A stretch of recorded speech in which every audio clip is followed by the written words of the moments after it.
தினம் ஒரு சாஸ்தா. நன்னிகை தினமலர். குறை தீர்ப்பவர். ராமநாதபுரத்தில் மேற்கு நோக்கி காட்சி தருகிறார் கூரிசாத்த ஐயனார்.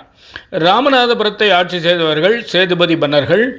இவர்களில் உடையப்ப சேதுபதி மன்னர் கனவில் தோன்றிய சாஸ்தா மேற்கு நோக்கி எனக்கு கோவில் கட்டு என்றார். இதனால் சுவாமிக்கு கூரி சார்ந்த ஐயனார் என்ற பெயர் உண்டானது. பின் அது மருவி கூரிசாத்த ஐயனார் என பெயர் பெற்றார். அரண்மனை கோட்டைக்கு வெளியே கோவில் அமைக்கப்பட்டது. போருக்கு செல்லும் முன் வீரர்கள் இவரை வணங்கிய பின்னரே செல்வர். யானை குதிரை பரிவாரத்துடன் அருள்பாலிக்கும் ஐயனார் கேட்டவருக்கு கேட்ட வரத்தை தருகிறார். மகா சிவராத்திரி ஆவணியில் புரவி எடுப்பு விழா நடக்கிறது. ராக்காச்சியம்மன், கருப்பண்ணசாமி உட்பட்ட 21 தெய்வங்கள் உள்ளனர். இக்கோவிலுக்கு ராஜகோபுரம் கட்டப்பட்டு கும்பாபிஷேகம் நடத்தப்பட்டுள்ளது. ராமநாதபுரம் பஸ் ஸ்டாண்டிலிருந்து 3 கிலோமீட்டர். நேரம் காலை 6 மணி முதல் 8 மணி வரை. வாருங்கள், வந்து அருள் பெறுங்கள். நன்றி, வணக்கம்.